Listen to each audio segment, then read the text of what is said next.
Les gestes que je fais, en fait, je travaille de manière subtile sur les énergies qu'on appelle l'aura, ce sont les corps subtils, et sur le physique aussi. Donc ça va me servir à dénouer des nœuds qui peuvent être de toutes sortes. Ça peut être des problèmes émotionnels, des traumatismes, des fuites énergétiques suite à des opérations, par exemple chirurgicales.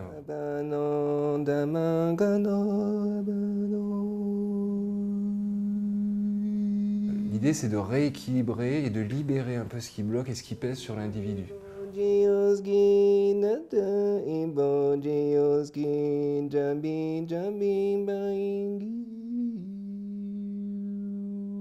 Je travaille beaucoup avec les mains.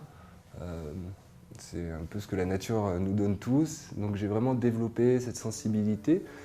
Et puis les chants.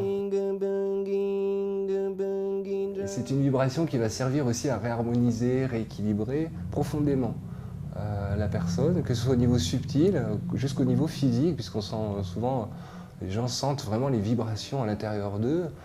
Et ça procure un grand bien-être et ça va m'aider aussi à... C'est un outil qui va aider à libérer les choses, à apaiser aussi les conflits intérieurs, ou libérer des nœuds, réharmoniser, réapaiser, ancrer.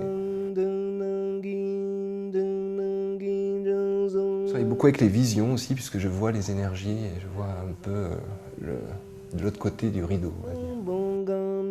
Je vais voir des personnes, des situations.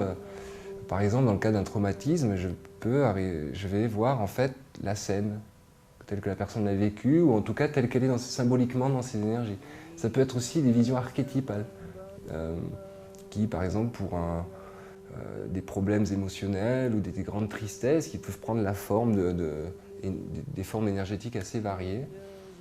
C'est voir un peu de l'autre côté du miroir, une autre dimension de la vie qu'on ne perçoit pas forcément avec les yeux de notre corps physique, mais où tous les sens participent à la perception des énergies, et puis c'est la vision de l'esprit. Le but, c'est d'aider le patient à conscientiser des choses, en fait. Certains problèmes, voilà, le fait de pouvoir les voir, de pouvoir les mettre en mots aussi, la personne va prendre conscience de choses. Je peux voir des choses très intimes, mais ça reste vraiment entre nous. Il y a vraiment cette confiance et ce respect qui est important, je crois, cette intégrité, qui fait que c'est vraiment voilà, un partage.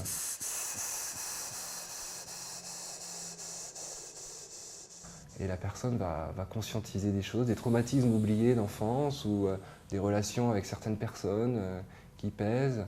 Ben, tout d'un coup, on va pouvoir mettre des mots dessus, et surtout ça va sortir. Des fois, c'était un peu mis de côté. Et certains patients ils me disent bon, mais je ne me rappelle plus, ça a été mis complètement de côté, mais du coup, ça crée des troubles parce que c'est pas vu.